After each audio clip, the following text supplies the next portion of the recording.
Hey guys, I'm Nabeel Architect and I'm back with another interesting video. So in this video I will show you how to jump to the bottom of a Google Sheet. I will go to Google Sheet and I show you how to jump to the bottom of Google Sheet. Okay. So we are here in the Google Sheet, as you can see. Simply you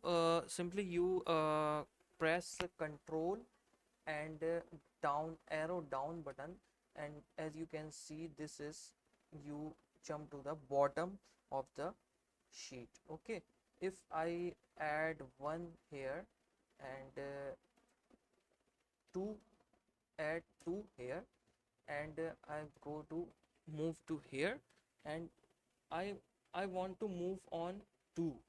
So press Control and press down arrow, so you can see you automatically move to the two tools. Okay, you also move to another area with the help of arrow.